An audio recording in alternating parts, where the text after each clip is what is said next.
मत्स्य अवतार भगवान विष्णु के प्रथम अवतार है। मछली के रूप में अवतार लेकर भगवान विष्णु ने एक ऋषि को सब प्रकार के जीव जंतु एकत्रित करने के लिए कहा और पृथ्वी जब जल में डूब रही थी तब मत्स्य अवतार में भगवान ने उस ऋषि की नाव की रक्षा की। इसके पश्चात ब्रह्मा ने पुनः जीवन का निर्माण किया। एक दूसरी मान्यता के अनुसार एक राक्षस ने जब वेदों को चुराकर सागर की अथाह गहराई में छुपा दिया तब भगवान विष्णु ने मत्स्य रूप धारण करके वेदों को प्राप्त किया और उन्हें पुनः स्थापित किया। मत्स्य अवतार की कथा एक बार ब्रह्मा जी की असावधानी के कारण एक बहुत बड़े दैत्य ने वेदों को चुरा लिया। उस दैत्य का नाम हयग्रीव था। वेदों को चुरा लिए जाने के कारण ज्ञान लुप्त हो गया। चारों ओर अज्ञानता का अंधकार फैल गया और पाप तथा अधर्म का बोलबाला हो गया। तब भगवान विष्णु ने धर्म की रक्षा के लिए मत्स्य रूप धारण करके हयग्रीव का वध किया और वेदों की रक्षा की। भगवान ने मत्स्य का रूप किस प्रकार धारण किया, इसकी विस्मयकारिणी कथा इस प्रकार है। कल्पांत के पूर्व एक पुण्यात्मा राजा तप कर रहा था। राजा का नाम सत्यव्रत था। सत्यव्रत पुण्यात्मा तो था ही, बड़े उदार हृदय का भी था। प्रभात का समय था। सूर्योदय हो चुका था। सत्यव्रत कृतमाला नदी में स्नान कर रहा था। उसने स्नान करने के पश्चात जब तर्पण के लिए अंजलि में जल लिया तो अंजलि में जल के साथ एक छोटी सी मछली भी आ गई। सत्यव्रत ने मछली को नदी के जल में छोड़ दिया। मछली बोली, राजन, जल के बड़े बड़े जीव छोटे छोटे जीवों को मारकर खा जाते हैं। अवश्य कोई बड़ा जीव मुझे भी मारकर खा जाएगा। कृपा करके मेरे प्राणों की रक्षा कीजिए। सत्यव्रत के हृदय में दया उत्पन्न हो उठी। उसने मछली को जल से भरे हुए अपने कमंडलू में डाल लिया। तभी एक आश्चर्यजनक घटना घटी। एक रात में मछली का शरीर इतना बढ़ गया कि कमंडलू उसके रहने के लिए छोटा पड़ने लगा। दूसरे दिन मछली सत्यव्रत से बोली, राजन, मेरे रहने के लिए कोई दूसरा स्थान ढूंढिए, क्योंकि मेरा शरीर बढ़ गया है। मुझे घूमने फिरने में बड़ा कष्ट होता है। सत्यव्रत ने मछली को कमंडलू से निकालकर पानी से भरे हुए मटके में रख दिया।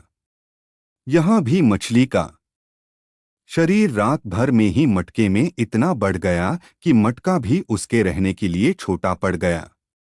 दूसरे दिन मछली पुनः सत्यव्रत से बोली, राजन, मेरे रहने के लिए कहीं और प्रबंध कीजिए, क्योंकि मटका भी मेरे रहने के लिए छोटा पड़ रहा है। तब सत्यव्रत ने मछली को निकालकर एक सरोवर में डाल किया, किंतु सरोवर भी मछली के लिए छोटा पड़ गया। इसके बाद सत्यव्रत ने मछली को नदी में और फिर उसके बाद समुद्र में डाल दिया। आश्चर्य! समुद्र में भी मछली का शरीर इतना अधिक बढ़ गया कि मछली के रहने के लिए वह छोटा पड़ गया। आठ मछली पुनः सत्यव्रत से बोली, राजन, यह समुद्र भी मेरे रहने के लिए उपयुक्त नहीं है। मेरे रहने की व्यवस्था कहीं और कीजिए। अब सत्यव्रत विस्मित हो उठा। उसने आज तक ऐसी मछली कभी नहीं देखी थी। वह विस्मय भरे स्वर में बोला, मेरी बुद्धि को डोट विस्मय के सागर में डुबो देने वाले आप कौन हैं? मत्स्य रूपधारी श्रीहरि ने उत्तर दिया, राजन, हयग्रीव नामक दैत्य ने वेदों को चुरा लिया है। जगत में चारों ओर अज्ञान और अधर्म का अंधकार फैला हुआ है। मैंने हयग्रीव को मारने के लिए ही मत्स्य का रूप धारण किया है। आज से 7वें दिन पृथ्वी प्रलय के चक्र में फिर जाएगी। समुद्र उमड़ उठेगा। भयानक वृष्टि होगी। सारी पृथ्वी पानी में डूब जाएगी। जल के अतिरिक्त कहीं कुछ भी दृष्टिगोचर नहीं होगा। आपके पास एक नाव पहुंचेगी। आप सभी अनाजों और औषधियों के बीजों को डोट लेकर सप्तऋषियों के साथ नाव पर बैठ जाएगा। मैं उसी समय आपको पुनः दिखाई पड़ूंगा और आपको आत्मतत्व का ज्ञान प्रदान करूंगा। सत्यव्रत उसी दिन से हरि का स्मरण करते हुए प्रलय की प्रतीक्षा करने लगे। 7वें दिन प्रलय का दृश्य उपस्थित हो उठा। समुद्र भी उमड़कर अपनी सीमाओं से बाहर बहने लगा। भयानक वृष्टि होने लगी। थोड़ी ही देर में सारी पृथ्वी पर जल ही जल हो गया। संपूर्ण पृथ्वी जल में समा गई। उसी समय एक नाव दिखाई पड़ी। सत्यव्रत सप्त ऋषियों के साथ उस नाव पर बैठ गए। उन्होंने नाव के ऊपर संपूर्ण अनाजों और औषधियों के बीज भी भर लिए। नाव प्रलय के सागर में तैरने लगी। प्रलय के उस सागर में उस नाव के अतिरिक्त कहीं भी कुछ भी नहीं दिखाई दे रहा था। सहसा मत्स्य रूपी भगवान प्रलय के सागर में दिखाई पड़े। सत्यव्रत और सप्त ऋषिगण मत्स्य रूपी भगवान की प्रार्थना करने लगे। भगवान से आत्मज्ञान पाकर सत्यव्रत का जीवन धन्य हो उठा।